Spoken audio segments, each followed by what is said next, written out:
एक समय की बात है। एक गांव में गोपाल नाम का एक किसान रहता था। वह मेहनती तो था, लेकिन उसमें एक बुरी आदत थी, लालच।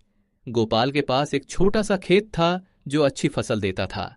फिर भी वह हमेशा दूसरों के बड़े खेतों को देखकर जलता था और ज्यादा की चाह रखता था।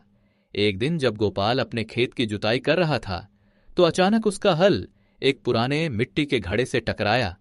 उसने उत्सुकता से घड़े को खोला और देखा कि वह सोने के सिक्कों से भरा हुआ था। गोपाल की आंखें चमक उठीं। उसने सोचा कि अब वह गांव का सबसे अमीर आदमी बन जाएगा। मगर उसका लालच यहीं नहीं रुका।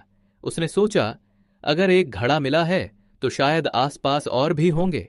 उसने लालच में आकर अपनी सारी मेहनत छोड़कर दिन रात उस जमीन को खोदना शुरू कर दिया। वह न ठीक से खाता था, न सोता था। उसका बस एक ही लक्ष्य था, और सोना। वह महीनों तक पागलों की तरह खोदता रहा, लेकिन उसे और कोई घड़ा नहीं मिला। उसकी अपनी तैयार फसलें सूखने लगीं, क्योंकि उसने उनकी देखभाल करना छोड़ दिया था। अगले साल जब फसल का समय आया, तो गोपाल के खेत में अनाज की एक बाली भी नहीं उगी। जो सोने के सिक्के उसे मिले थे, वे तो खत्म हो गए, और अब उसके पास खाने के लिए कुछ नहीं बचा। गोपाल को अपनी गलती का एहसास हुआ। उसने समझ लिया कि लालच एक बुरी बला है।